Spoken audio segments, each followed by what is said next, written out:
Lee Junwan died on Wednesday. Not heroically, not from illness, not from an accident with deep meaning. He was just walking across the crosswalk, looking at his phone, and the truck that was supposed to stop didn't stop. The last thing he saw was his phone screen. An unread message from his mother. "Son, did you eat today?" He didn't have time to reply. 28 years old, an office worker. He loved instant noodles and old fantasy novels. He left nothing remarkable behind. No enemies, no great deeds, no unfinished stories. He simply lived, simply died. A pity, he managed to think. Didn't answer mom. Darkness, then light. But not the kind you expect after death. Not soft, not solemn. Sharp, cold, blinding, and pain. The kind that adults don't have because adults have already forgotten how to scream like that. He screamed. With small lungs, with a stranger's mouth, in a stranger's body. He screamed the way only newborns can scream. So that's how it is, he managed to think through the pain and panic and absurdity of what was happening. Reborn. In Manhwa, this is called isekai. I wish I could have chosen a calmer moment. His new name was Ren. Just Ren, without a clan name, which said a great deal in this world where a surname determined one's clan affiliation, and the clan determined everything else. The family was called Clan Boore. Not a great clan, not a famous one. Average, provincial. The kind that lingers on the periphery of great politics and great power. Father. Boore Kane.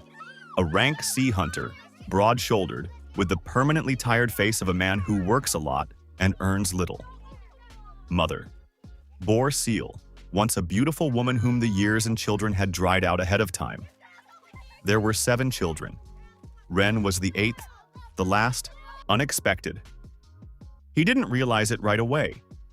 At first, he simply existed, adjusting to the body, to the helplessness of an infant, to the fact that an adult's brain was sitting inside a body that couldn't yet hold its own head. It was humiliating and strange, and required patience, which Lee Junwan had had little of in his previous life.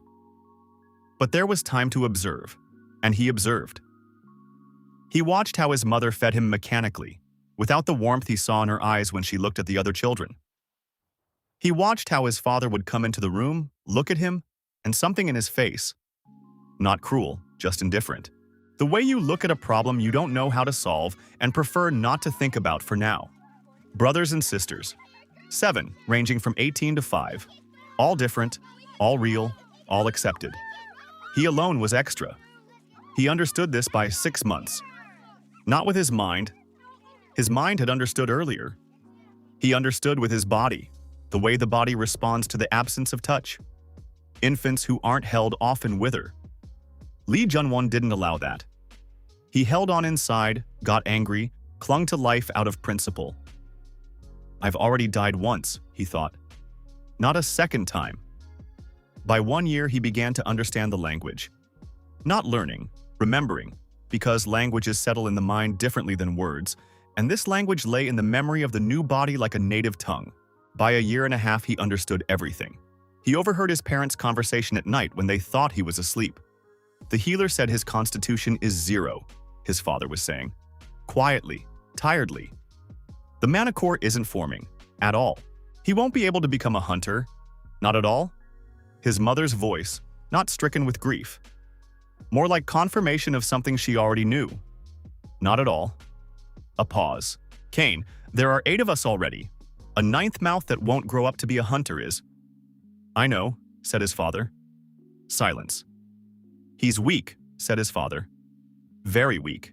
The healer said he may not make it to 5 years old on his own. The body doesn't hold. The silence changed. Then why are we? His mother began. I'm thinking, said his father. Ren lay in the darkness and listened to his parents think about why they were feeding him. So that's how it is, he thought. That's the situation. Fine. Good to know. He didn't cry, not out of bravery. It was simply pointless to cry. Crying requires someone to hear it. Here there was no point. Ren grew in spite of it all. The body was weak. That was true. Constitution 0. That was true. The mana core wasn't forming the way normal children's did in this world. That was also true. But Lee Junwon understood something important by age 2. The mana core doesn't form from the outside, he thought, during the long nights while everyone slept. It forms from within. In ordinary children, it just happens on its own, because the body knows how. My body doesn't know, so I have to know in its place. He had read a lot of fantasy novels in his previous life. A great many. The isekai genre, the reincarnation genre, the hunter who became the strongest genre. He knew these stories like the back of his hand. A mana core is concentration, a point. If the body doesn't form it on its own, then you have to meditate, literally. Sit and imagine a point inside the chest and hold that point. This doesn't work in a week. This doesn't work in a month. This works if you do it every night, methodically, without expecting quick results. I have time. He meditated every night. A 2-year-old child sitting in the dark, looking inward. If anyone had seen it, they wouldn't have understood. No one saw. He was unnoticeable. He had grown used to being unnoticeable in his previous life too. By 2.5 years, he felt something. Not a core yet. A spark. Barely warm, small, unstable, but real. There it is, he thought. There it is. He showed no one. That was the first rule he formulated for himself. Don't show anything until necessary. Everything you show becomes a vulnerability. In the family, he was barely noticed. His parents had 7 other children, chores, hunting, money that was never enough. Brothers and sisters treated him in different ways.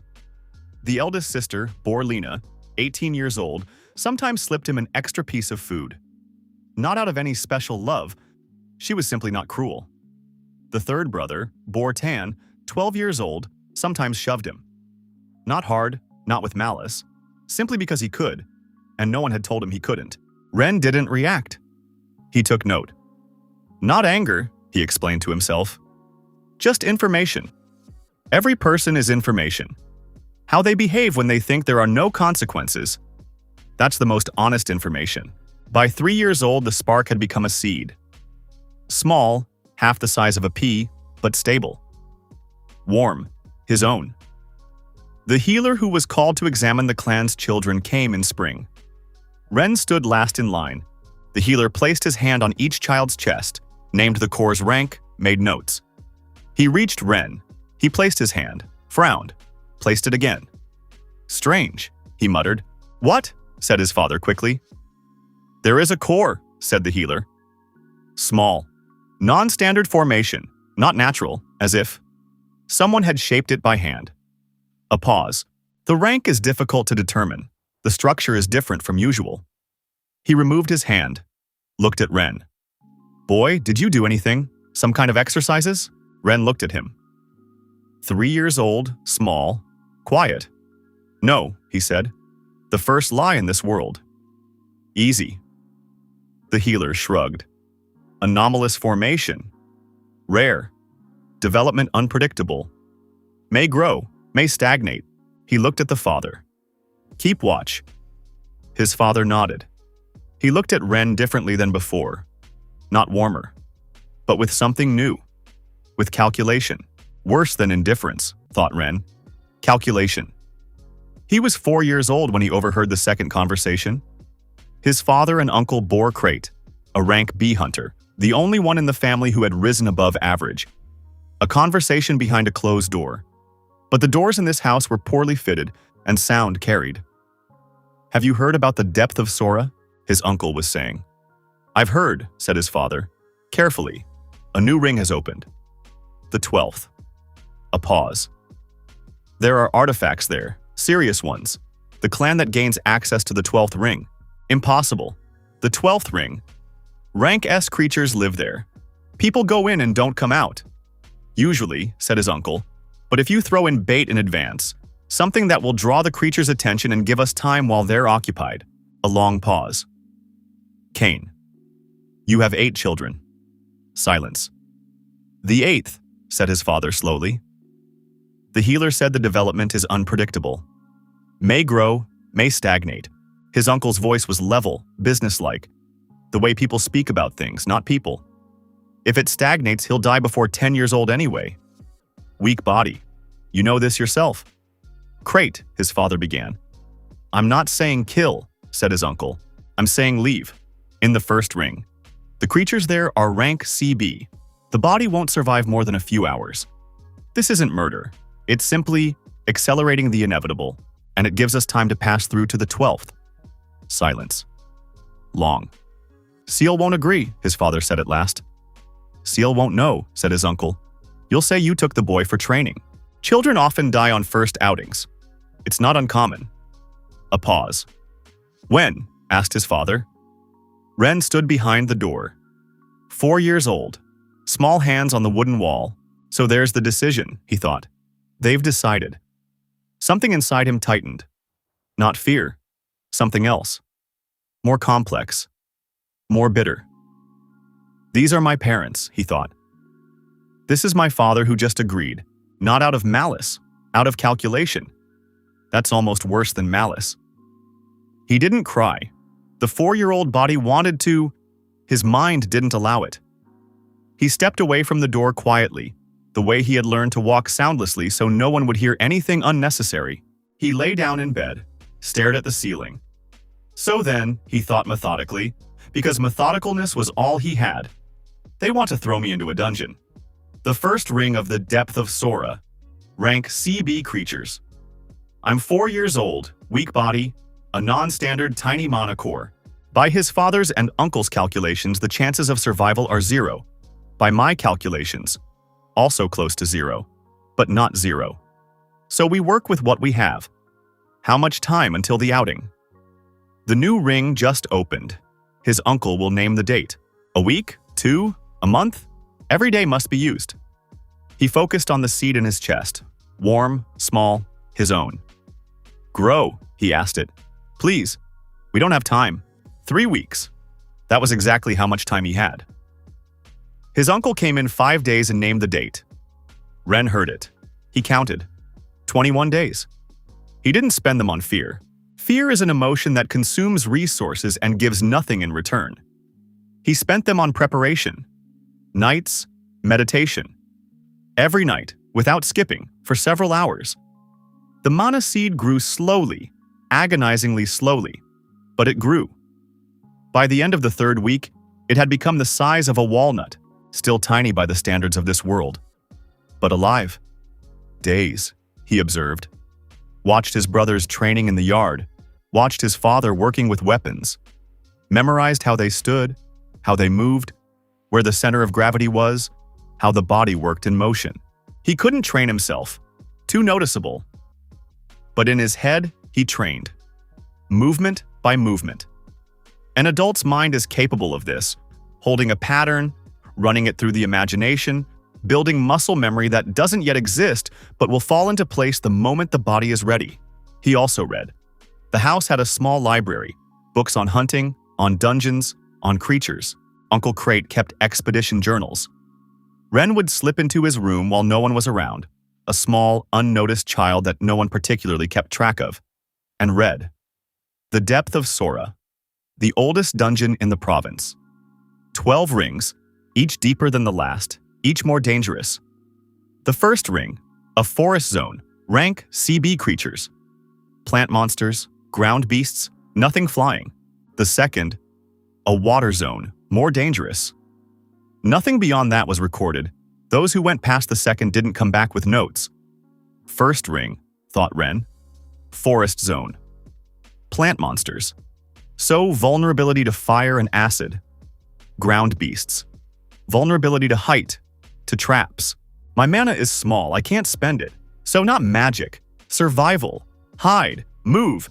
Don't engage in combat. Food. Water. Shelter. That's the baseline. Everything else after. 3 days before the outing, his mother called him. A rarity. She rarely called him specifically. Ren, she said. She looked at him the way you look at something you don't know where to put. You're a good boy. This is a farewell. He understood immediately. She knows, or suspects. And she's saying this more to herself than to me. Mom, he said. What? She said quickly. She tensed. I'll come back, he said.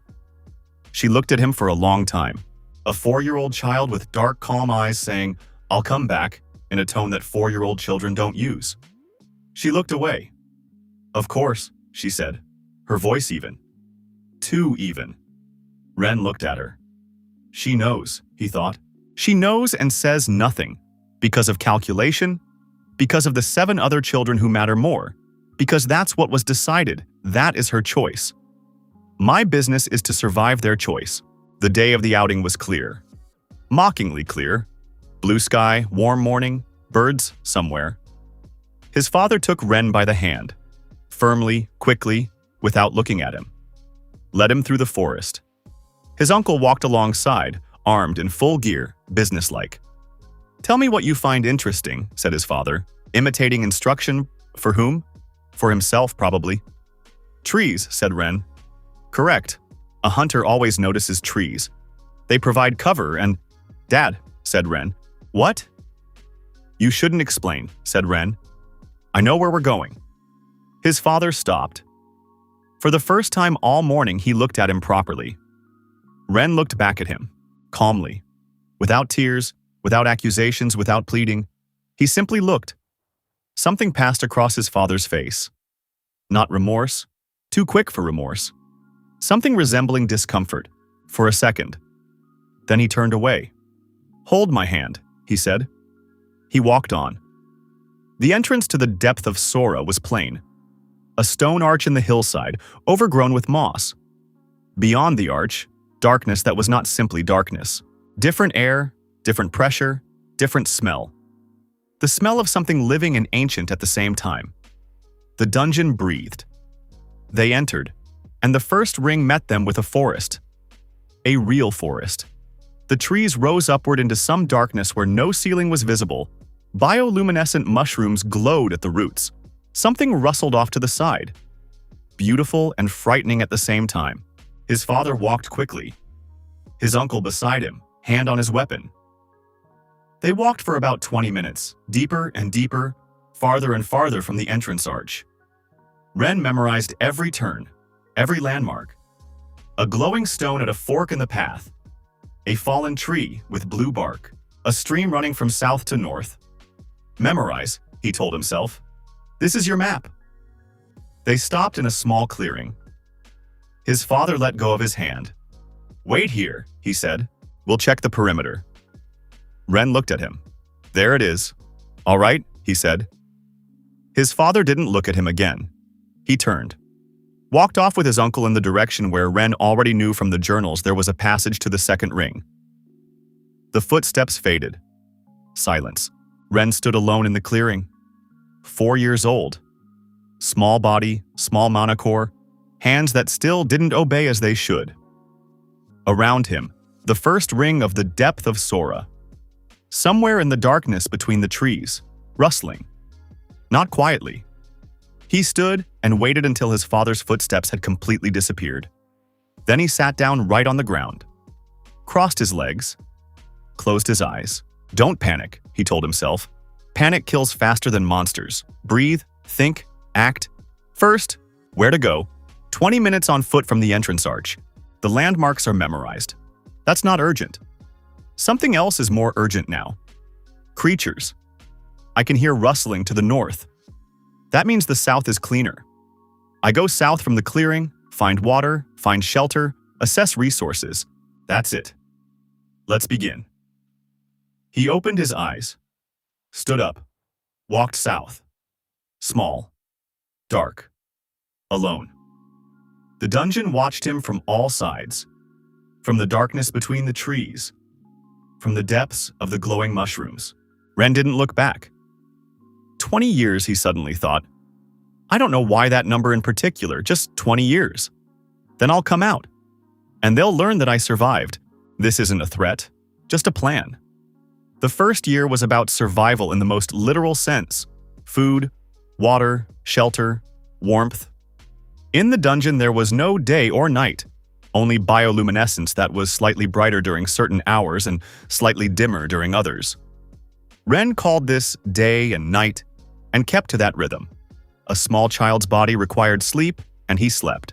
He found shelter on the third day, a crevice in the rock behind a waterfall from an underground river. The entrance was narrow.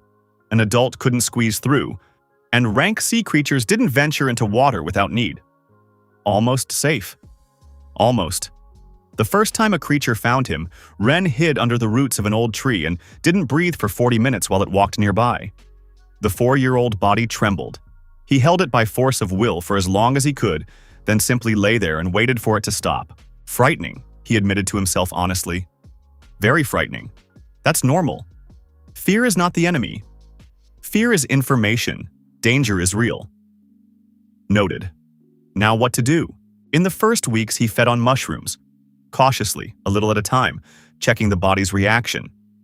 He found 3 safe species. Found 1 species that caused drowsiness. Marked it as dangerous. Found one that seemed to restore mana slightly. He ate it every day. Growth? He continued to meditate. Every night, without exception, no matter how bad or frightening things were, the mana core grew faster here than at home. Of course, he understood by the end of the first month.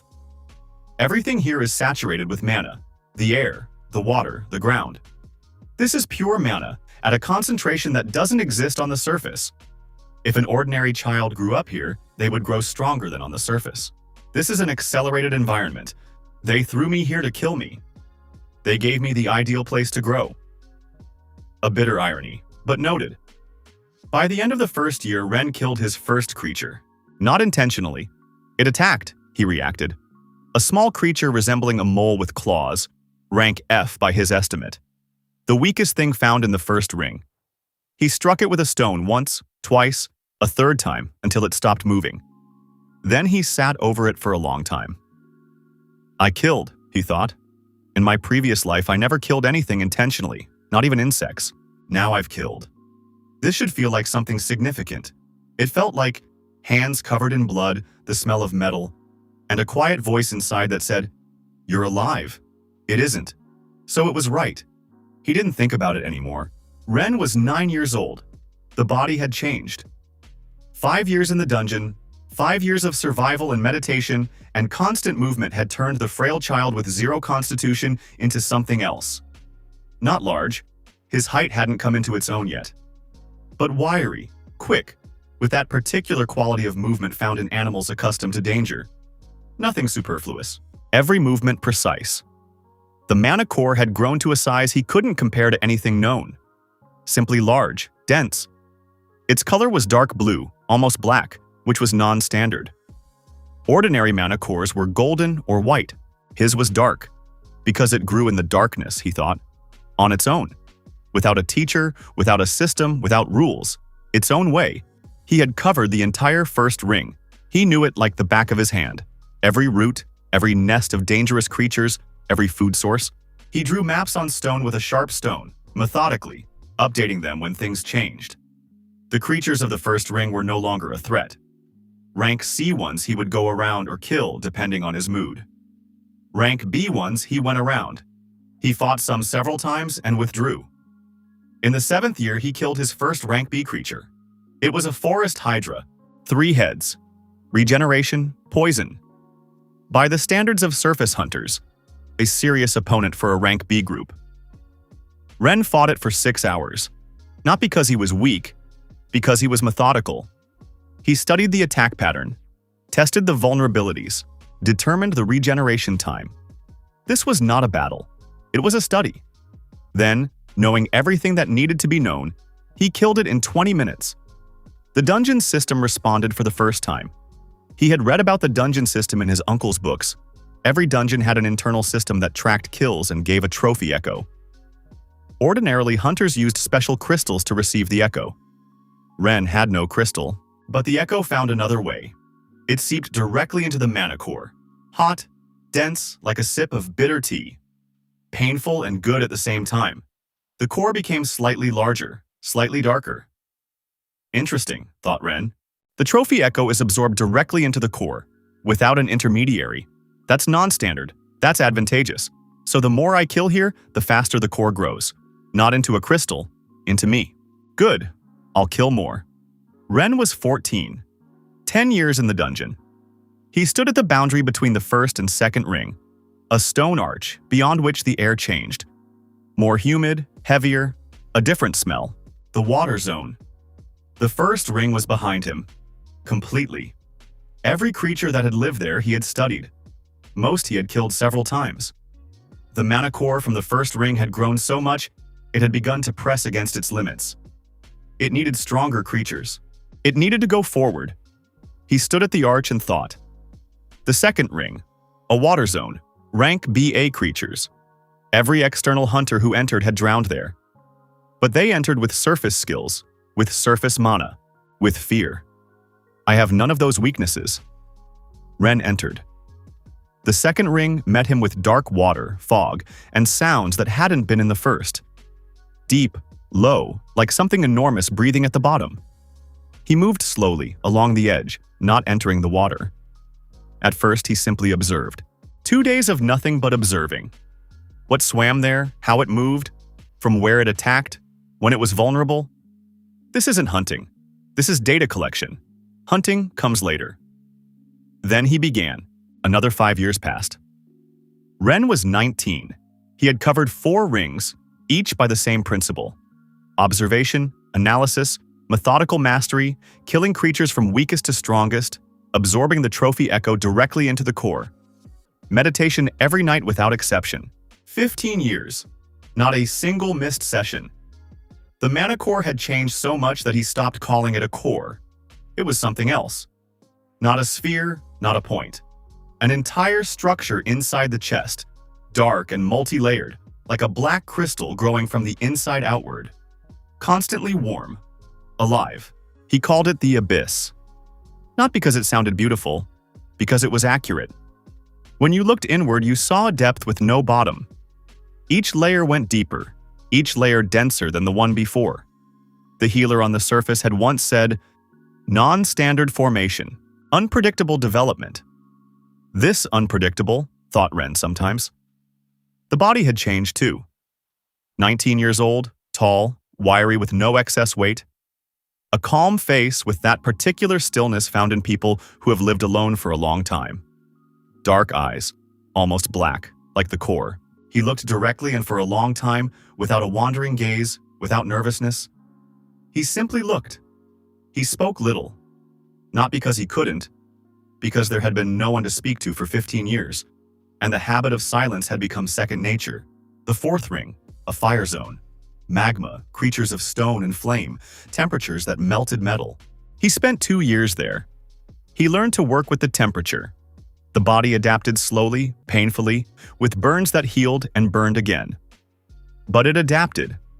By the end of the second year in the fourth ring, he walked along the edges of magma rivers calmly. The fifth ring was empty.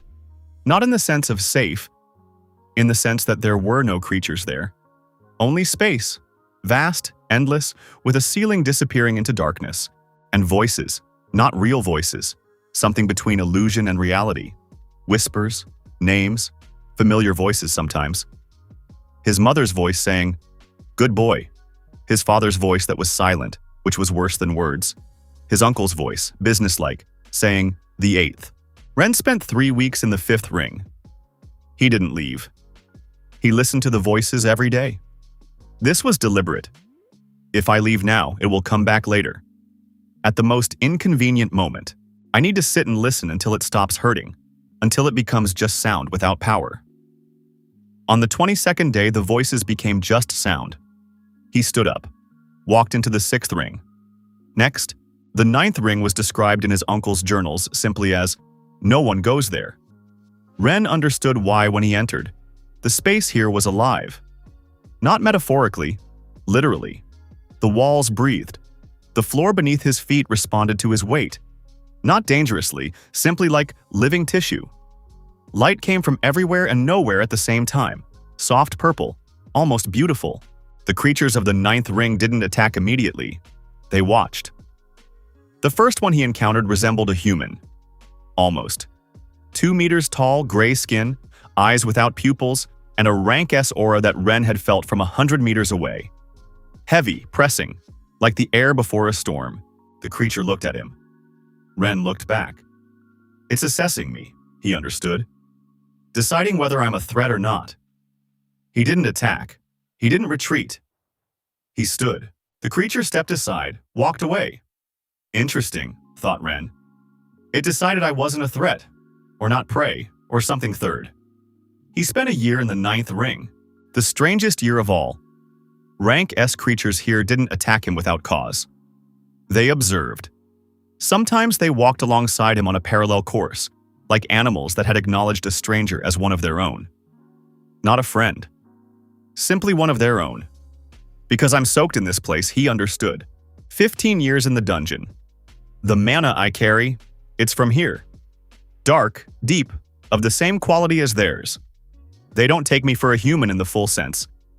And I'm not certain I'm fully human in the full sense after all of this. He killed 3 in the 9th ring. Only those who attacked first. Each kill resonated in the abyss within like the strike of a bell. Deep, resonating, slow to fade. After the 3rd kill, he felt something shift in the structure of the abyss, as if a new layer had settled on top of all the previous ones. Denser. Heavier. A rank threshold, he understood. I've crossed something. Rank S. I am rank S. He sat down right where he stood. Sat for a minute. 4 years ago, they threw me here to die in the 1st ring, he thought. No, 15 years ago. I was 4. Now I'm 19. And I'm rank S in the 9th ring of a dungeon that no one enters. He stood up. Walked into the 10th ring. Not done yet. The 12th ring. The very one Uncle Crate had come for 20 years ago. The one for which they had left Ren to die. Ren was 24. 20 years in the dungeon exactly. He had counted. Not because he was waiting for some magical round number. He simply noticed. The 12th ring was different. Not like the other rings. Those had been dangerous, alien, wild. This was magnificent. An enormous hall rising upward for kilometers, walls covered in something resembling crystals, each one glowing from within. In the center, a silence that was not the absence of sound but the presence of something so immense that sound simply did not exist around it. The boss of the Depth of Sora, the Abyssal Warden. Ren had read about it in his uncle's journal. A single line. Creature of unknown rank, presumably above S, guards the artifacts of the 12th ring personally. He saw it and understood that the line had been modest. The Abyssal Warden was enormous. 20 meters tall, its form shifting as you watched. At times humanoid, at times not quite, at times not at all. The darkness around it was not darkness. It was part of it. A mass that absorbed the light of the crystals and returned it differently. 2 eyes, yellow, unmoving, looked at Ren. The hall trembled. Quietly, like a warning. Ren stood. He looked back. 20 meters, non-fixed form, so no single vulnerability. Darkness as part of the body. Mana-based attacks must be built on a contrasting frequency, not force against force, precision against mass. I've been thinking about this for 3 months while passing through the 11th ring. I have a plan. Let's see if it works. The Abyssal Warden struck first, not with a hand, not with a limb, with darkness. A wave of darkness moved through the hall like a tsunami, consuming space. Ren jumped upward a second before contact, pushed off the wall, came out above the wave. Wave speed approximately 40 meters per second. Height 3 meters. Noted. The boss turned. It was looking at him again. Surprised, Ren read. The first time in however many years someone had dodged the first strike. Ren exhaled. He reached inward toward the abyss. It responded immediately. Familiar, warm, as it always did when he called. 20 years together. Well, he said aloud. The first time he had spoken aloud in a long time. His voice low, calm, slightly hoarse from rare use. Let's begin. The battle lasted 9 hours.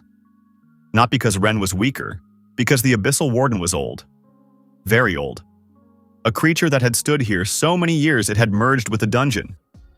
Every attack regenerated through the resource of the 12th ring itself. Killing it by force was impossible. He needed to exhaust its connection to the dungeon, to sever the threads through which it fed from the crystals.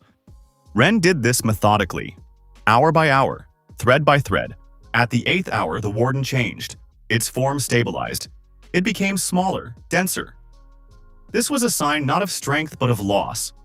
It had contracted because it was losing its sustenance. At the 9th, it went still. Yellow eyes looked at Ren. In them was something he hadn't expected to see in a creature: exhaustion. It's tired, Ren understood. How long had it stood here? Hundreds of years? Thousands? Guarding a place long forgotten by those who had placed it there. Alone. In the darkness. In the depths. I know that feeling.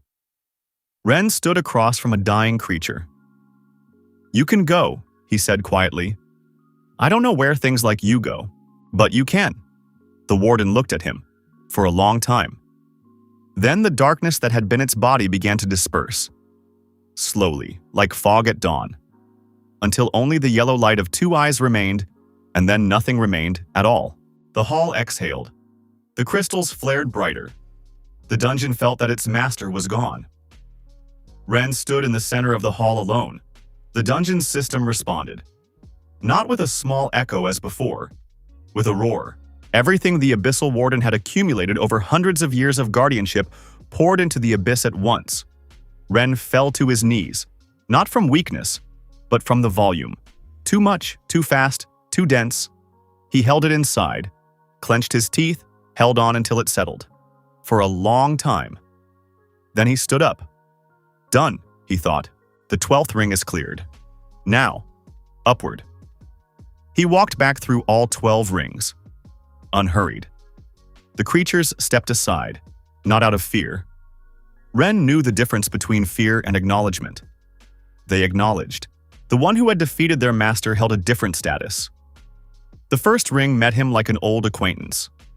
Glowing mushrooms at the roots. Bioluminescent fog. The smell that had been his first smell in this world. 20 years ago, he had walked through it as a 4-year-old child, memorizing every turn. He stopped at that fallen tree with the blue bark, still standing. In 20 years it had grown. Taller, branches wider, the blue of the bark brighter. Everything grows if you give it time, he thought. A foolish thought. Obvious. But it came on its own. The entrance arch appeared ahead, and beyond it was light. Not bioluminescent. Real. Sunlight.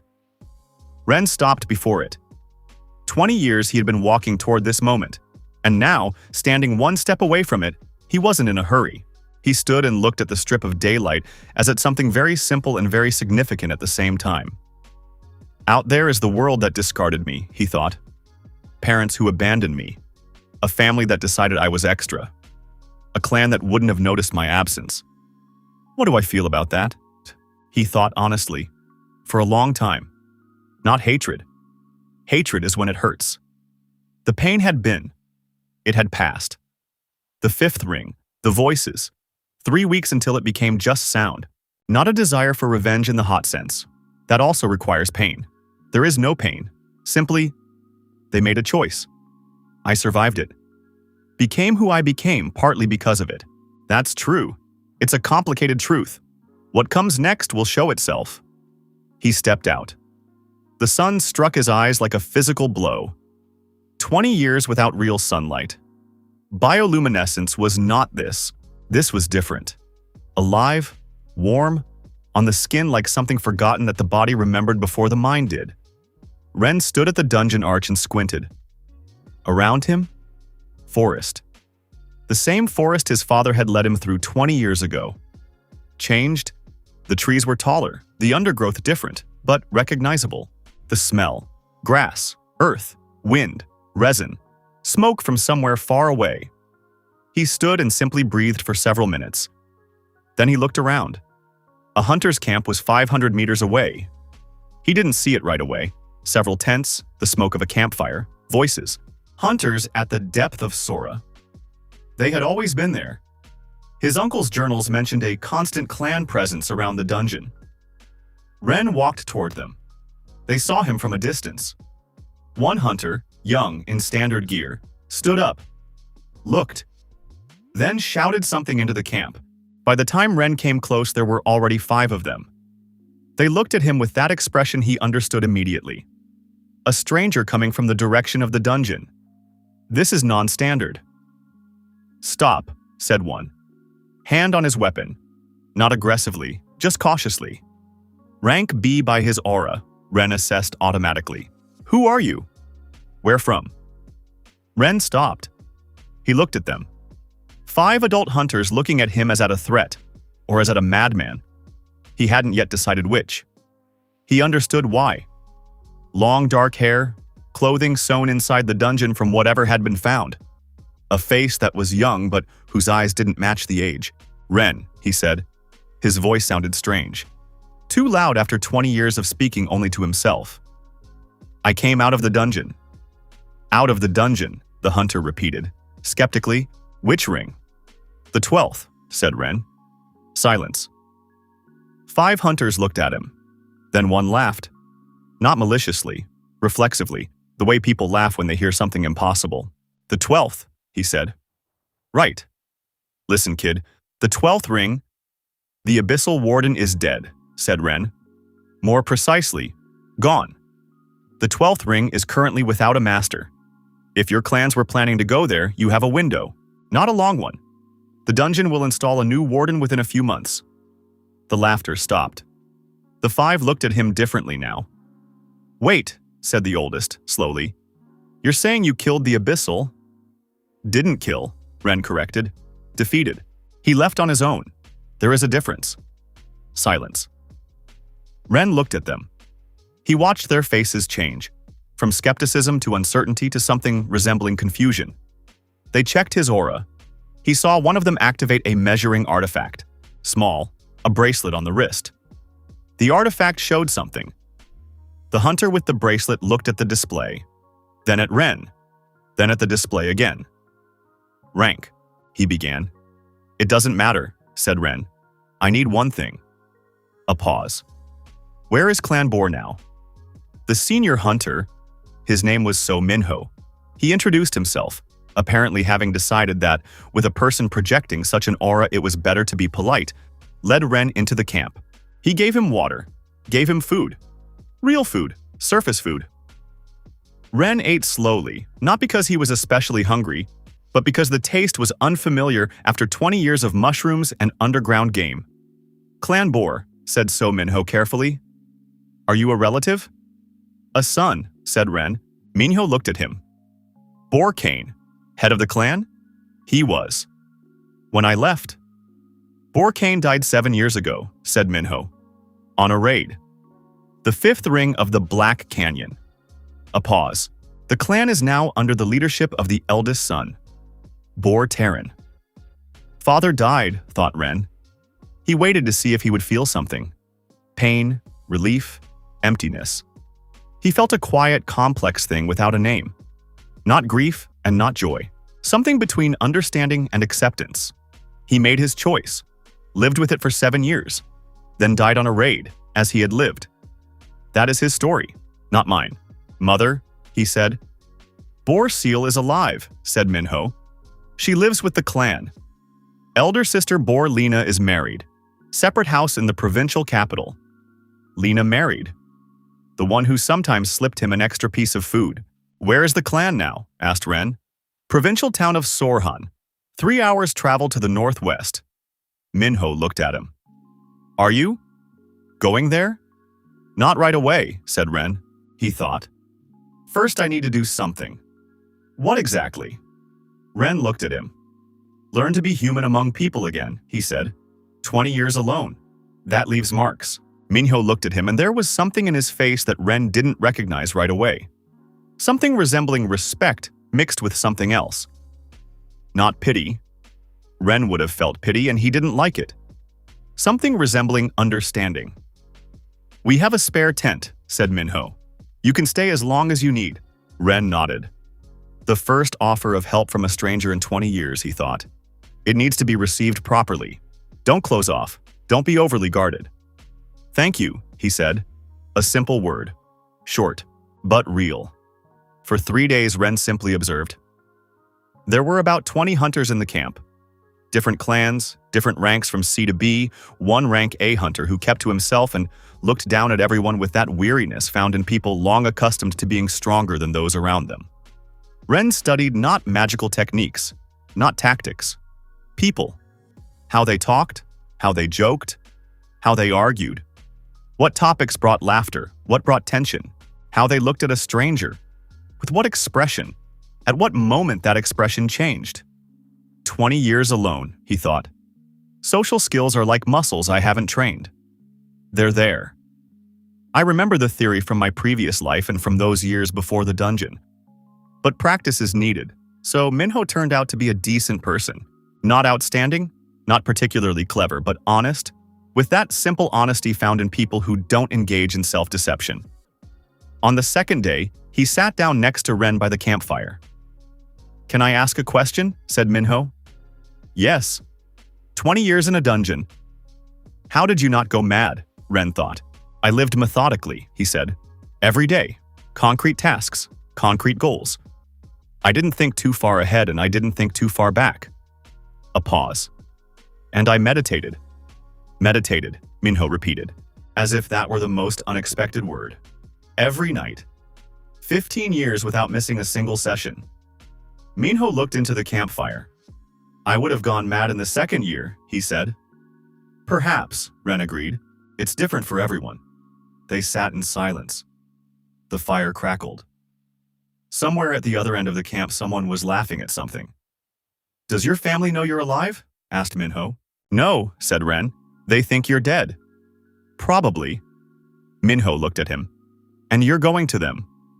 "Yes." "Why?" "Why?" thought Ren. A good question. An honest one. "I don't know yet," he said. "But I need to. This is an unfinished story. Until I meet them in person, it isn't finished." Manhwa nodded. He didn't comment. A smart man, Ren noted. Knows when to stay silent. On the third day, Ren left. Manhwa gave him clothing. Real, surface clothing, and a little money. Ren accepted. Not because he especially needed money, because refusal would have been wrong. A gift is received. "If you find yourself in these parts again," said Manhwa, "come by." "I will," said Ren. They shook hands, the first handshake in 20 years. Ren went northwest, toward the city of Sorkin, toward the Boore clan, toward his mother, toward the brothers and sisters who had grown up while he was gone, toward Uncle Crate, who was still alive. Manhwa had mentioned it in passing, and who 20 years ago had suggested using the child as bait in a business-like voice. The sun was overhead, real, alive. Good, thought Ren. It's time. The city met him with noise. After 20 years of underground forest, it was a shock. Not unpleasant, just a different scale of sound. A market, voices, children who scream. Not because they're scared, but simply because they're children. Smells of street food. Someone arguing in the next alley. A temple bell somewhere in the distance. Ren walked slowly, looked around. People, he thought. A lot of people. Not threats, just people. They pay no attention. That's normal. In the dungeon, everything that moved nearby was either neutral or dangerous. Here people simply live. He adapted to it methodically, as he adapted to everything new. Found an inn. Rented a room for the first time in his life in this body. Paid with money. Remembered how it's done. The landlord looked at him a little longer than usual. Apparently something in his face or manner. Ren didn't explain. Lay down on the bed. A bed, he thought. Soft. 20 years of stone or earth. Now this. He lay and looked at the ceiling. Tomorrow I go to the Boore clan. I'll find out the address tonight. I'll ask the landlord. The clan is mid-sized but local. They should know. What will I say when I arrive? I don't know. I'll say the truth. That always worked better than a plan. He closed his eyes. For the first time in 20 years, he fell asleep in silence without the underground whisper around him, without the footsteps of creatures in the dark, without the feeling that he needed to keep one ear open. He slept deeply, for a long time, the first normal sleep. The Boore clan occupied a small quarter on the southern edge of Sorkin. Not rich, not poor, average. Stone houses, a shared courtyard, a rank sea guard at the gate who was yawning. Ren stopped before the gates. The guard looked at him. What's your business? He said by habit. To see Boore Seal, said Ren. Tell her, her son. The guard raised an eyebrow. All her sons are inside, he said. Which one? She knows, said Ren. The eighth. The guard looked at him. Something in his face. Uncertainty. Wait here, he said. He went inside. Came back after a few minutes. Come through. The courtyard was small, clean, with several trees. A woman stood by the far house. Ren saw her and stopped for a second. Mother. She had aged, of course she had aged, 20 years. Her hair almost white, her back slightly bent, but the same face, the same hands that had held him mechanically when he was small. The same eyes that looked without particular warmth back then. Now those eyes were looking at him, and in them was something that hadn't been there before. She recognized him, not by his facial features. He had changed too much, by something else. By the way he stood, by his dark eyes, by something that only a mother knows, and knows without words. Ren, she said. Not a question, a statement. Yes, he said. They stood 5 meters apart from each other. Ren waited to feel something. Analyzed while he waited. Anger? No. Pain? An echo, not sharp. Relief that she was alive? Yes, there is that. And something else he hadn't expected. Something resembling a tired tenderness toward an old person who had done what they shouldn't have done and lived with it for 20 years. Boore Seal took a step, then another. Then quickly, as if she had made up her mind, she walked over and stopped right before him. She raised her hand, touched his face carefully, the way one touches something one doesn't believe is real. Alive, she said, quietly, as if to herself. Alive, he confirmed. Something happened to her face. The mask that Ren remembered, even, tired, without excess emotions, cracked. Beneath it was what she had apparently held inside for 20 years. She didn't cry. Not right away. She simply stood and held his face in her palms and looked. Then she cried. Quietly, almost soundlessly. The way people cry who have forgotten how to do it out loud. Ren didn't pull away. He stood. He gave her that. She is guilty, he thought. That's true. She knew and stayed silent. That's also true. But she is my mother, and she is crying. And I am 24 years old and I came out of the dungeon alive. One can simply stand and give her this. He raised his hand, placed it on her shoulder. She flinched. Then, as if she let something go. She pressed against him awkwardly, in an elderly way, and he embraced her, carefully. For the first time in this life, he embraced a person. This is strange, he thought, and right. The eldest brother Boore Terran came an hour later. 38 years old, large, broad like his father, a rank bee hunter. A hard face with the weariness of a clan head who never has enough resources. He looked at Ren for a long time, appraisingly. You, he said. Me, said Ren. Alive, alive. A pause. Terran looked at him with an expression that Ren read as complex. Not joy, not anger. Something in between. The awkwardness of a person who doesn't know how to relate to a situation he hadn't expected. You remember what happened, said Terran. I remember everything, said Ren, calmly. Then you know that, father. I know, said Ren. And Uncle Crate. I know. Silence. Terran stood with the look of a person who expects a blow and doesn't know where it will come from. I didn't come to settle scores, said Ren. That's not what I'm here for. Then what for? Asked Terran. Sharply, from tension. To look, said Ren simply. To close a chapter. A pause. And I have something for the clan, if you want. What exactly? The 12th ring of the depths of Soar is open, said Ren. The guardian has been killed. Gone. A window of several months while the dungeon doesn't set a new one. There are artifacts there. The ones for which, if I understand correctly, I was thrown in there. Terran looked at him. You're serious? Always, said Ren. A long silence. How do you know there are artifacts there? Said Terran slowly. I saw them, said Ren. When I was passing through the 12th ring. When he was passing through the 12th ring? That sentence hung in the air and Terran processed it for several seconds. You passed the 12th ring, he said. Yes, you passed the 12th ring. Terran, said Ren. I spent 20 years there. From the 4th year of my life. I had nowhere to hurry and nowhere to go. A pause. I passed all 12 rings, one by one, methodically. The elder brother looked at him. Ren looked back with dark, calm eyes that expressed neither threat nor plea. Simply a fact. Simply a person telling what had happened. Terran sat down, as if his legs decided on their own. I need time, he said. That's fine, said Ren. I'm here. Boore Crate came in the evening himself. Ren was sitting in the clan's courtyard. His mother had brought tea and left. Brothers and sisters appeared and disappeared, some with curiosity, some with wariness. The life of a large family that he had never known from the inside. The uncle had aged more than his mother, 60-something, still sturdy but slower. A rank bee hunter who had once seemed large and important was now simply an old man with a heavy gaze. He walked over, stopped. He looked at Ren for a long time. You're alive, he said. Alive. The 12th ring, said the uncle. Terran told me. Yes. Crate sat down beside him. Not a cross, beside? There was something about that which wasn't accidental. I need to say something, he said. His voice even, without trembling. But inside Ren sensed, he had long been able to read people's auras. Something heavy. Something that had been carried for a long time. I'm listening, said Ren. It was wrong, said Uncle Crate. What we did.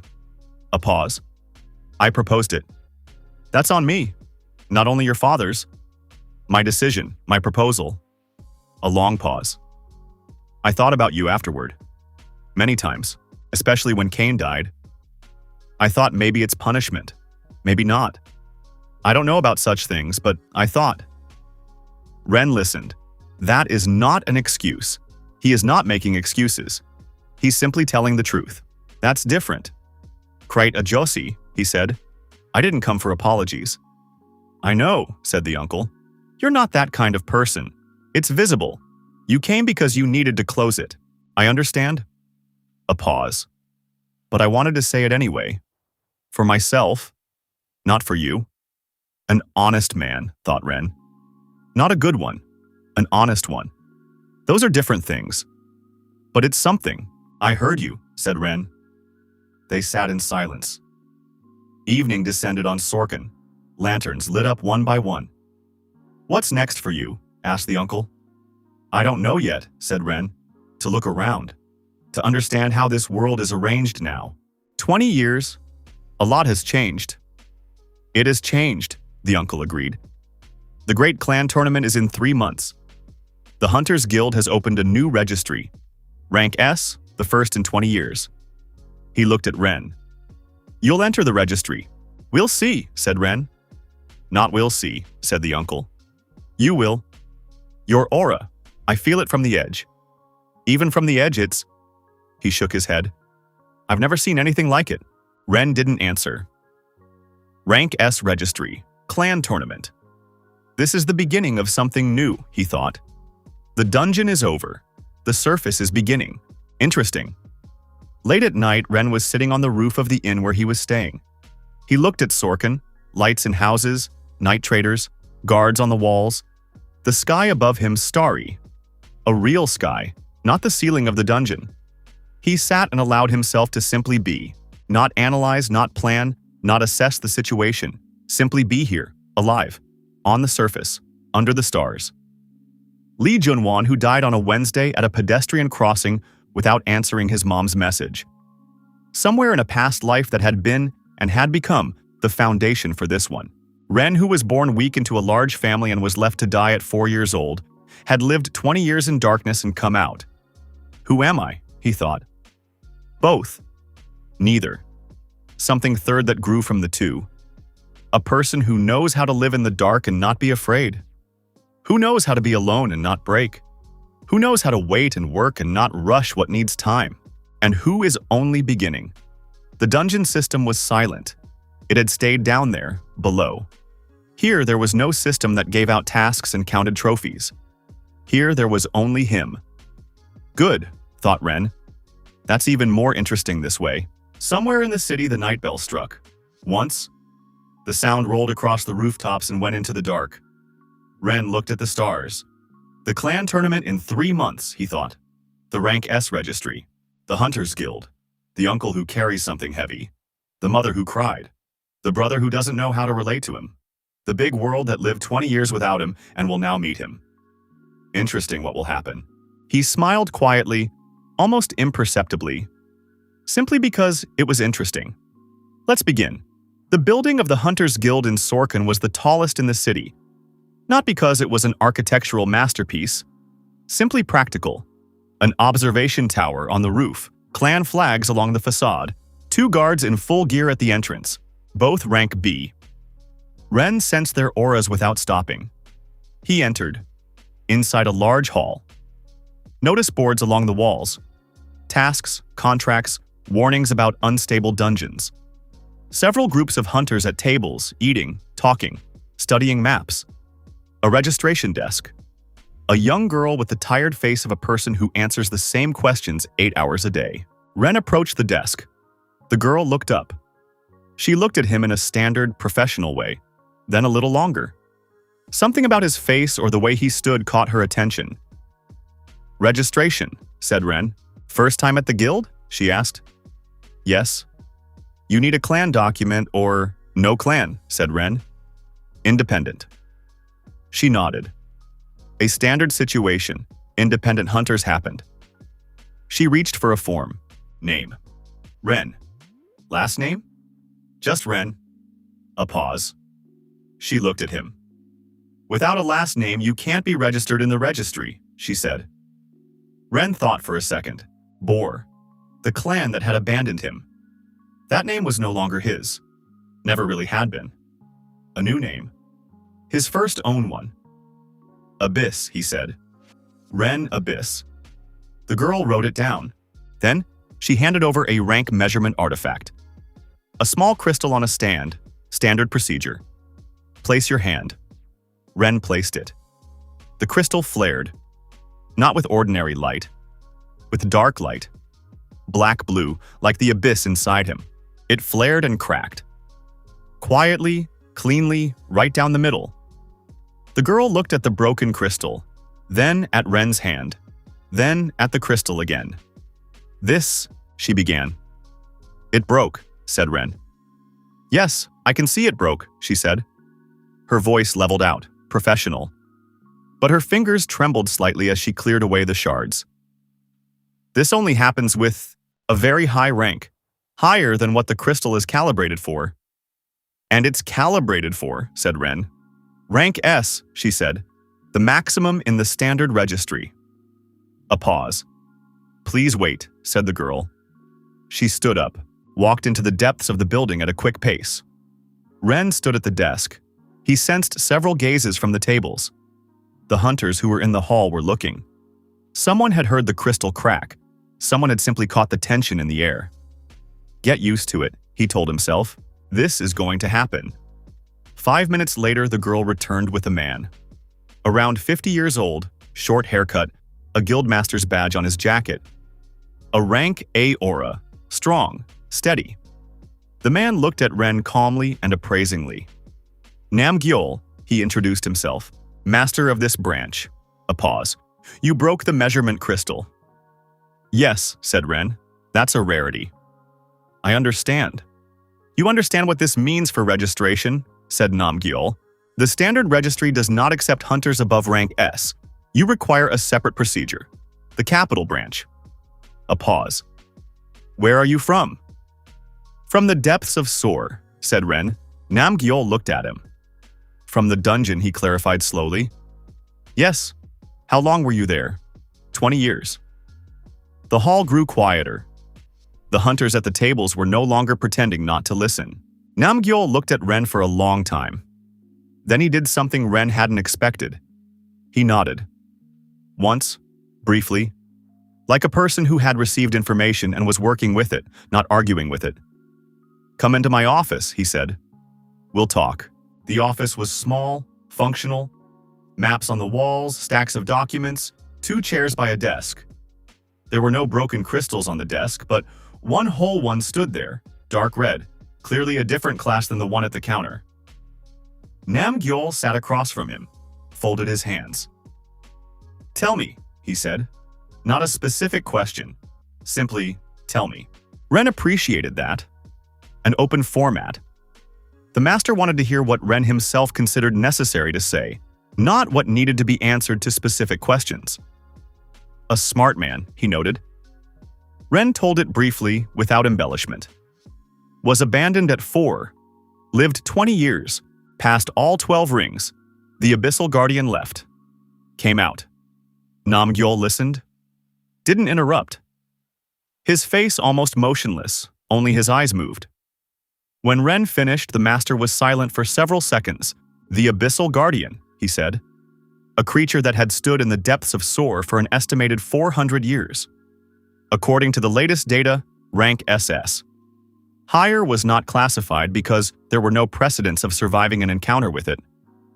There was one, said Ren. Yes, Namgyol agreed. There was one. A pause. You understand what will happen when this information leaves this office? I understand, said Ren. No, said the master gently. I think not fully. You spent 20 years in a dungeon. The world above has changed. Rank S hunters in the province. There are 3. Across the entire country, fewer than 40. A person who defeated a rank SS creature is not simply a rarity. It's an event. They will come for you. Clans, the Central Guild, possibly the Royal Court. Ren listened. And what do you propose? He asked. A quiet registration, said Namgyol. I will enter you into the registry without a public announcement. The rank will leave open for now. The wording, non-standard. You'll have time to look around. Adapt. A pause. This is in your interests. Why are you offering this? Asked Ren. Namgyol looked at him. Because I have seen what happens when a strong person who hasn't been prepared ends up in the politics of great clans and the royal court before they are ready. Quietly, it ends badly. Usually not for the great clans. He speaks from experience, Ren understood. He's seen it. Maybe was in that situation himself. Accepted, said Ren. Quiet registration. Thank you. Namgyol nodded. One more question, he said. The artifacts of the 12th ring. You said you saw them. I saw them. Did you take anything? Ren thought for a second. One thing, he said. He took from under his jacket a small crystal. Dark, almost black, irregular in shape like a shard. Cold to the touch, always cold, even after 20 years of being worn next to his body. Namgyol looked at the crystal. The color of his face changed. Slightly, a professional person knows how to keep their face. But it changed. This is a shard of the Abyssal Guardian's core, he said slowly. Not an artifact. This is part of the creature. I know, said Ren. How do you know? When it was leaving, said Ren. This fell. I didn't take it on purpose. It simply ended up in my hand. Not entirely true, he thought. The crystal fell when the Guardian dispersed. Ren picked it up, held it. Something in it resonated with the abyss. Not dangerously, just a connection. But that's not for a first conversation with a stranger. Put it away, said Namgyol. Don't show it to anyone. A pause. Then he added quietly, to anyone at all, at least for now. Why? Because the people who will want to take it from you won't stop at asking, said the master. Ren put the crystal away. Interesting, he thought. So the crystal is more important than I thought. Noted. The next day, Ren returned to the guild. Not for a task, simply. To observe, to listen, to understand how hunting life on the surface was organized. 20 years in the dungeon. He had theory from his uncle's journals. Practice was different.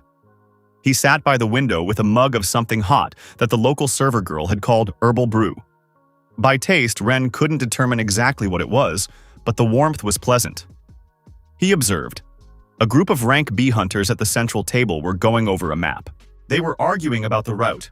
2 wanted to go around, 1 was insisting on going direct. The direct route was faster but more dangerous. The 2 were right by calculation.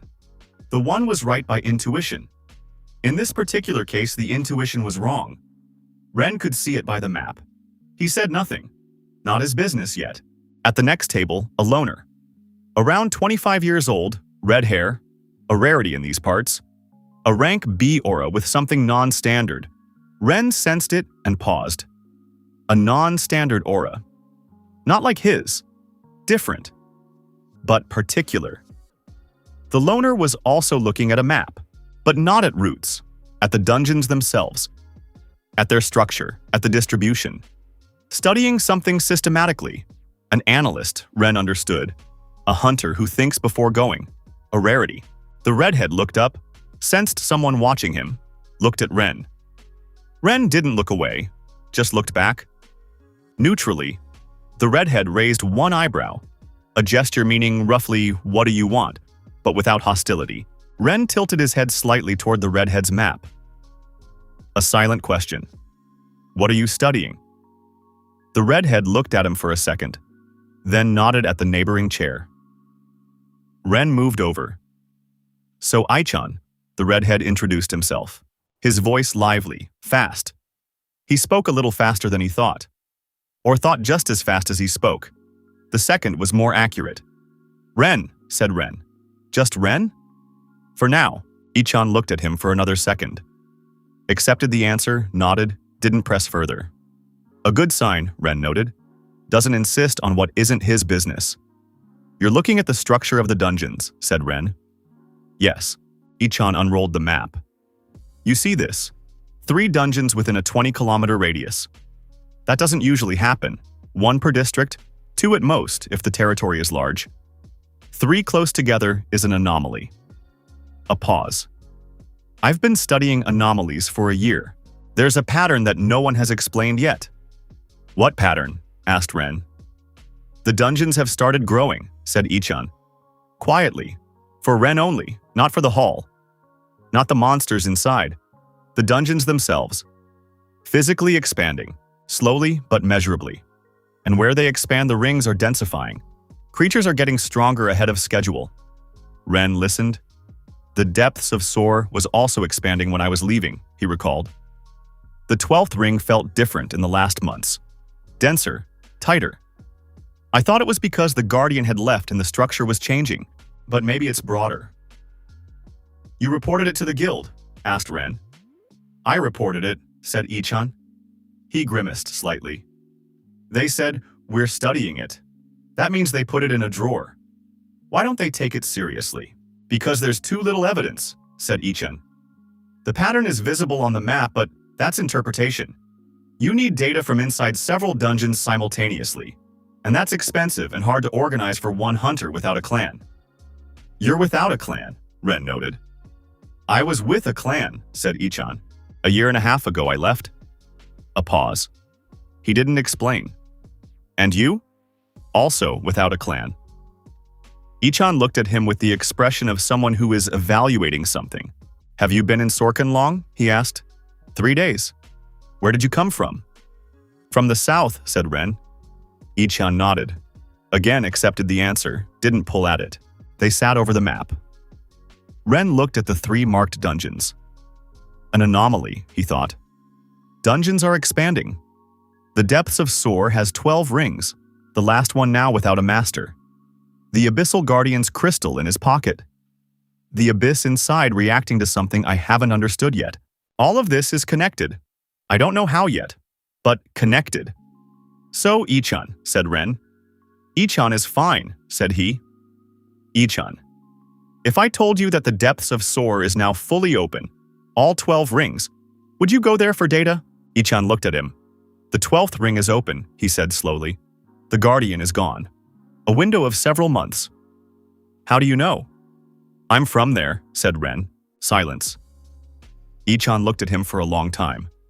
Something in the red-headed face was changing. Skepticism, evaluation, then something resembling excitement. But he pressed it down. Professionally. "You're serious," he said. "Always," Ren repeated what he had already said to Terran. It was becoming almost a motto.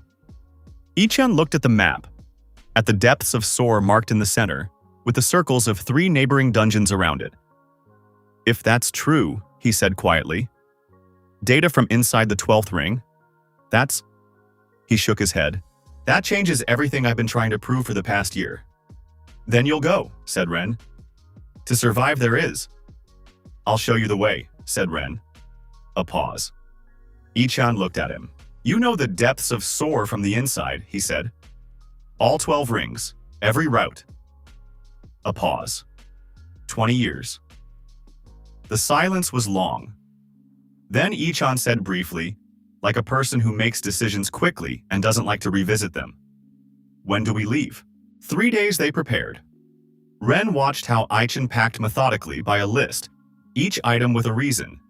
Measurement crystals of different classes, journals for notes, protection artifacts.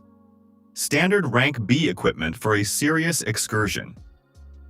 You don't need to take all that, said Ichan on the second day, looking at how Ren was packing. More precisely, wasn't packing. Ren took a knife, a week's supply of food, and an empty journal. That was all. You need it, said Ren. Not me. But the protective artifacts, Ichan, said Ren. In the first ring live rank sea creatures. I spent several years there. A pause. They remember me. Ichan looked at him. Remember, meaning they know my aura. They're neutral. Ren thought about how to explain. 20 years in one place. You become part of the ecosystem. They don't attack their own. You became one of their own for the dungeon, said Ichan slowly. Roughly. Ichan was silent. Then he opened his journal and wrote something. That's also data, he muttered. A hunter who has spent enough time in a dungeon changes his place in the food chain. Interesting. Writing this. A pause. Ren, that creature on the branch to the left. It's looking at us. Yes, said Ren without turning. It's not attacking. No. That's the effect you talked about. Yes. Don't pay attention to it. It's just observing. It's observing, repeated Ichan. He wrote it down. Rank C creature, observing a rank B hunter with no signs of aggression. Context. Presence of a second hunter with a non-standard aura, who is, evidently, a familiar element of the environment. This changes the behavioral model. Writing. Ichan. What? Can you write and walk at the same time? A pause. Yes, said Ichan. I trained. A strange person, thought Ren. But good strange. They walked. The first ring opened up around them. Bioluminescence, fog, sounds that Ren knew by heart. The creatures indeed did not attack. They parted, observed from a distance. Ichan filled page after page. A group of rank C forest creatures passed within 20 meters, didn't even stop. This is incredible, muttered Ichan. Normal, said Ren. Normal for you, incredible for science. They reached the passage to the second ring by the end of the first day. Ren stopped, looked at Ichan. From here it's different, he said. The creatures of the second ring don't know me as well. Rank BA. They won't attack without reason, but be more careful. Understood, said Ichan. He closed the journal, put it away, his hand on his weapon. More seriously now. They entered. The water zone met them with fog and the sound of deep water. Ichan drew in the air. Different mana, he said quietly. You feel it? Denser, heavier. I feel it, said Ren. Each ring is denser. This much denser? Already in the second. You'll get used to it, said Ren. In an hour you won't notice. Ichan nodded. He took out a measurement crystal, small, specialized, for measuring mana concentration. He held it up to the air, looked at the reading. He let out a quiet whistle. The mana concentration in the air of the second ring is 3.5 times above the norm for dungeons of this class, he said. 3.5, Ren? This isn't the norm. This is the anomaly I've been trying to prove for the past year using only indirect data. He looked at the crystal, then looked up. The dungeons are growing, he said. Not a question. And they're filling with mana faster than they should. A pause. This is serious. If the pattern continues in a few years, the concentration in the upper rings will reach the level that right now exists only in the lower ones. Rank C creatures will start behaving like rank B. Rank B creatures will become like A, Ren finished. Yes, Ichan put the crystal away. This is a catastrophe for the entire hunting system. Rank C hunters won't be able to work in dungeons that are currently considered safe for their level. People will die. How much time by your calculations? Asked Ren. If the rate is constant, 3 to 4 years. If it's accelerating, less. Ren looked into the fog above the water. The Guardian's crystal in his pocket, he thought. The abyss that resonates with this place. The 12th ring without a master. And dungeons growing across the entire country. This is not a coincidence. It's connected. Ichan, he said. What? I may know why the dungeons are growing. The redhead looked at him. Say it. Not here, said Ren. Data first. We'll get to the 12th. You'll take what you need. Then we'll talk. Ichan looked at him for several seconds. In the red-headed face, impatience, the professional itch of a researcher who hears that the answer is nearby. But he nodded, accepted it. All right, he said. Let's go. They walked deeper, through the water zone, the fog, the dark water where something large and ancient moved under the surface. Ren walked first, as was natural. This fog knew his footsteps. They spent the night in the 7th ring, where Ren knew a safe niche. They didn't make a fire, not out of danger. Simply neither Ren nor Ichan needed it. The bioluminescence gave enough light. Ichan wrote in his journal for a long time by the light of the mushrooms. He filled 3 pages, turned over, started the 4th. Ren sat across from him, watching. You write a lot, he said.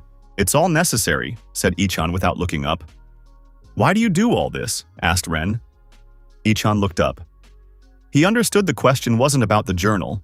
It was about all of this. Why he studies anomalies. Why without a clan? Why alone? He thought. My clan lost 4 people in a dungeon 2 years ago, he said. Rank C, they went on a mission that was considered safe for their level. Didn't come out. The investigation showed that the behavior of the creatures inside was uncharacteristic. More aggressive, faster. A pause. 4 people. 2 of them my friends since childhood. Ren listened. The clan called it an accident. Filed it away. Ichan's voice even, but beneath the evenness, something hard. I started checking. Found 3 similar cases in other clans within that same year. Then 5. Then the pattern.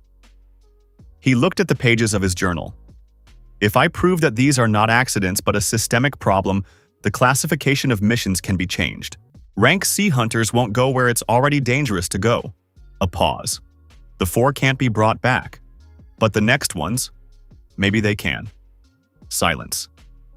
That's why, thought Ren. Not abstract science, specific people. Understood? He said. You asked? I answered, said Ichan. He closed the journal. Your turn. You said you know why the dungeons are growing. Ren took out the crystal, dark, cold. He placed it between them. Ichan looked at it, then looked up at Ren. What is this? A shard of the Abyssal Guardian's core, said Ren. When it left, this fell. Ichan looked at the crystal. He didn't reach for it. He sensed instinctively that he shouldn't. And you think this is connected to the growth of the dungeons? The Abyssal Guardian kept the depths of Soar in balance for 400 years, said Ren. When it left, the balance was disrupted. The mana it had been holding back began to spill over. A pause. The dungeons are connected to each other more deeply than it seems. I felt it in the lower rings. They are not separate spaces. They are parts of one system. And when the oldest center of that system lost its guardian, the system became unbalanced. Ichan finished slowly. And the mana started redistributing, flowing where it hadn't flowed before. Yes. Meaning I caused this, said Ren. Silence. You didn't cause it, said Ichan. You defeated a creature in a fair fight. It left on its own. The result is the same. The result is the same, Ichan agreed. But the intention is different. A pause. And you're the only one who knows this. And the only one who has this crystal. They looked at the crystal between them. The balance needs to be restored, said Ren. How? I don't know yet, he said honestly. But that's the task. And the solution exists somewhere. Ichan looked at him. Ren, he said. Yes. You understand that if this is true, this is not a task for two hunters without a clan. This is a task for the guild, for the royal court, for all the strongest hunters in the country. I understand, said Ren. And you still… I understand, he repeated. But it starts with me. I'm the cause. I started. A pause. Then we'll see who joins. Ichan looked at him for a long time. Then he opened his journal, wrote something, closed it. All right, he said. Then we need to get to the 12th ring, take the data, come back. And I know who to show this to at the Central Guild. There's one person who doesn't file things away, the supreme analyst of the guild, Pak Soa. A pause. She's tough, doesn't like unprepared people, speaks little and directly. Ichan looked at Ren. You two should get along. Ren didn't answer. Supreme analyst of the guild, he thought. The capital. Important people. A new level. Interesting. They arrived after 4 days. Ichan held up well. Not perfectly. In several rings, Ren had to intervene. Quickly, economically, without elegant techniques. Simply precisely. Ichan watched this with the expression that Ren had already learned to read. The professional excitement of a researcher. You work without techniques, said Ichan after one such moment. I work with what is effective, said Ren. Basic movement plus mana concentration at the point of contact, said Ichan. No name technique, no style, just physics. A pause. This is impossible at such a level of power without years of formal training. 20 years is years of training. But without a teacher… There were teachers, said Ren. Who? Creatures, said Ren. The best teachers. They don't explain. They show what works. Because if it doesn't work, you die. Ichan looked at him. This is practical, he said. Yes. The 12th ring met them with silence. Without the guardian, the space had changed. The crystals on the walls glowed brighter, as if freed. The air heavy, saturated, almost visible from the concentration of mana. Ichan raised the measuring crystal and immediately lowered it. The scale went beyond the limit. Here, he said quietly. Here is the source. Everything I measured outside comes from here. Yes, said Ren. They stood in the center of a vast hall, where Ren had stood 4 months ago facing the Abyssal Guardian. This place remembers, Ren thought. Space holds something. The presence of a creature that had stood for 400 years, it does not disappear at once. The crystal in his pocket grew warm. For the first time in all these months. Always cold. It was warming now. Slowly, like something waking up, Ren took it out, placed it on his palm. It glowed faintly, dark blue, responding to the place. Ichan looked at the crystal. At Ren. What is happening? He asked quietly. I don't know, said Ren honestly. The crystal kept glowing. The abyss inside responded. Quietly, deeply, like something very large breathing somewhere below. The guardian is gone, Ren thought. But something remained. An obligation? A bond? Something that requires continuation. I took his crystal. Not intentionally. It simply ended up in my hand. But perhaps this is not a coincidence. In a dungeon, nothing is coincidence. I have known this for 20 years. The light of the crystal grew brighter. Then the crystal began to fade. Not physically, not dissolving in the air, dark particles drifting upward, scattering. In a few seconds it was gone. Only something remained in his palm. Warmth. Not an object. A sensation. Like a trace. And in the abyss, something shifted. A new layer. Heavy and quiet at the same time.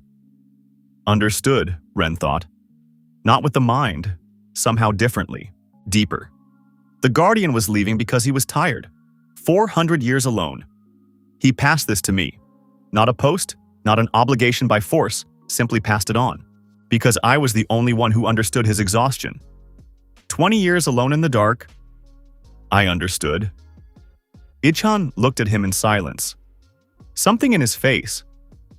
He understood too. Not everything. But something. Ren, he said. Yes. You are all right. Yes. Silence. What was that? Ren looked at his empty palm. A beginning, he said. I think. They left the depths of Soar after a week.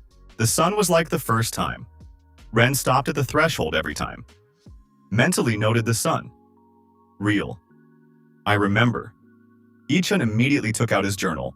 He stood at the entrance writing final notes while Ren looked at the sky. Pak Soa, said Ren, the chief analyst. When do we go? When we return to Sorhan, I will write to her, said Ichun. She is in the capital. 3 days of travel. A pause. Ren. When we come to her, much will need to be explained. About you, about the crystal, about what happened in there. I know. She will ask hard questions. Good. And after her it will go further.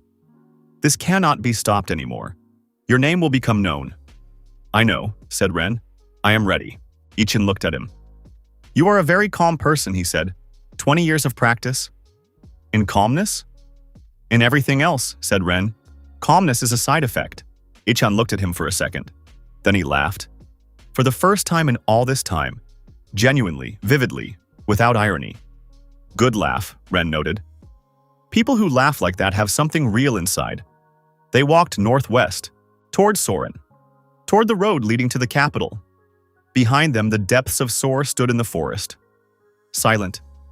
The dark gap of the arch, moss on stone, a smell that Ren carried in his memory and would carry for a long time still. 20 years, he thought. The beginning there.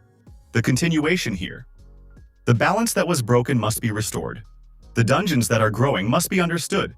The people who will die if not understood must be saved. This is not a system assignment. This is my own. The difference is great. The abyss inside, quiet, warm, his own, was silent. Not because it was empty, because it was full. It was listening. Ahead, the road. Ren walked along it unhurried, but without delay. The sun above, the sky open.